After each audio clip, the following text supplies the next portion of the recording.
guess what's coming? Trouble. Trouble, trouble, trouble. Well, it's not like this type of trouble hasn't happened before.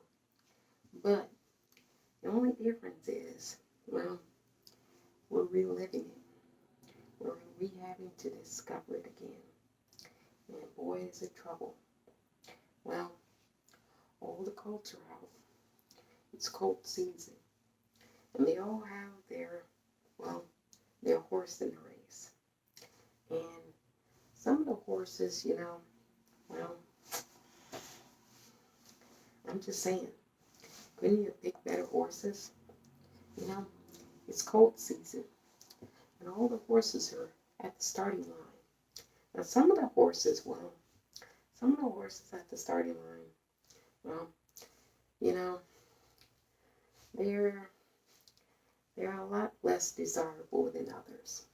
But I digress. All the horses really are not the best of crop.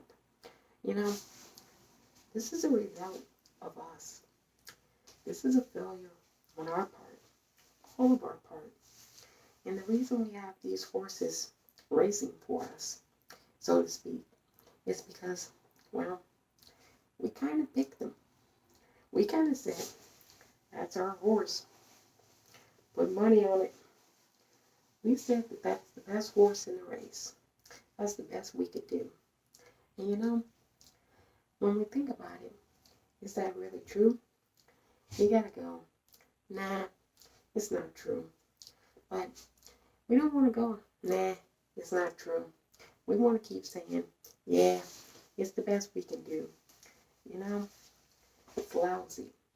And a lot of problems that we have is because of lousy choices. And lousy people make lousy choices. And we don't want to admit it, but we got a lot of lousy people. We got millions of lousy people. We got people that just don't like people because, well, they look different from them. They don't have the same dialect. They don't like the same things. And that's kind of lousy. And then we expect to pick horses out of that crowd. And those horses to be, well, the equestrian trained those horses, and the equestrian was a master at this, and the equestrian, yeah. But, well, the crop was lousy. So, however good the horse is out of that crop, it's still lousy. You know, it's still dumb. It's still ignorant. It's still a bigot. It's still racist. It's still scum. There, I said it. It's scum. And you know, the equestrians, they're all going, well, we had a hand in it. We did this. We put our special little touch on it. We did our little stroke. And, well, it just turned out to be a bad apple. That's what the equestrians want to tell us. But you know what? Can we take their word for it at this point? Not really. And I tell you why we can't take their word for it. Because we came close to losing everything. And I'm not going to sit there and listen to somebody that, well, the reason why we came close to losing everything was invariably because of them. So, here's what I got to say. I don't have a horse in the stall. Sadly enough, my horse, well, it didn't show up.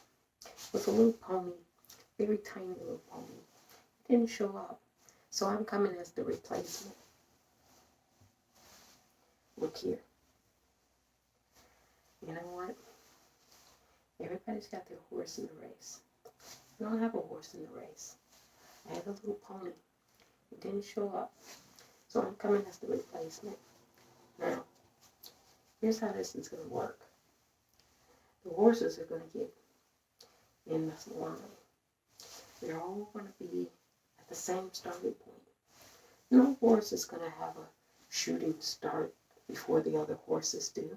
No, that's not a fair race. And it's not going to work. Everybody's going to have to be in the line. And everybody's going to have to be judging to make sure the line is even. And make sure not a hoof goes over the line. You get what I'm saying? You get my drift? Not a single fucking hoof goes over the fucking line. If a hoof goes over the line, that's a penalty.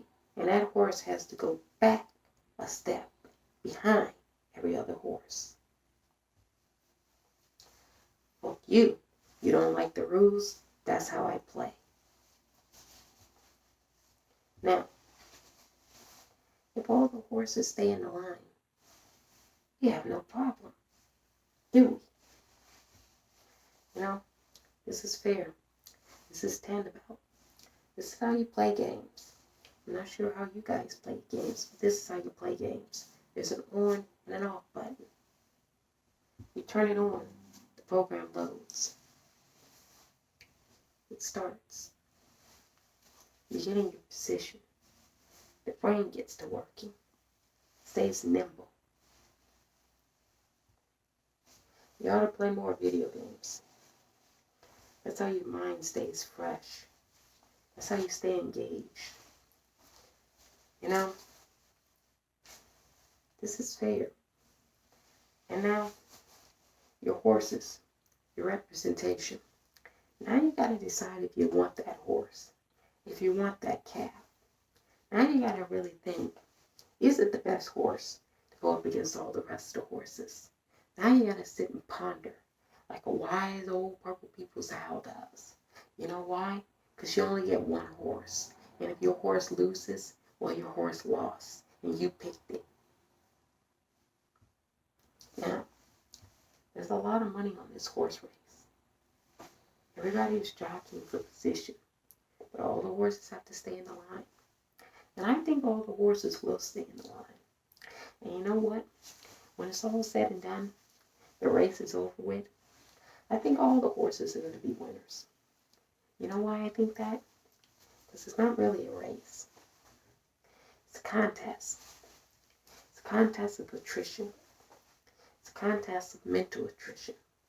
Not so much physical, but mental. And if you master the mental of it,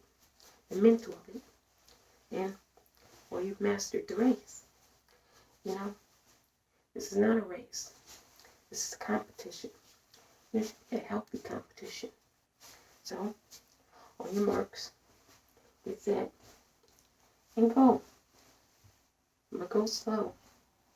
Remember, the tortoise and the hare. The hare, fastest runner. But the tortoise,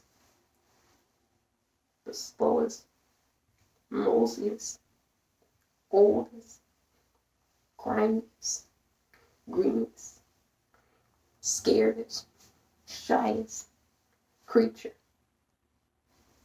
It won the race. It just goes to show you. You don't have to be fast. You don't have to go on Zoom to win a race. You can win that race slowly. Slow and steady.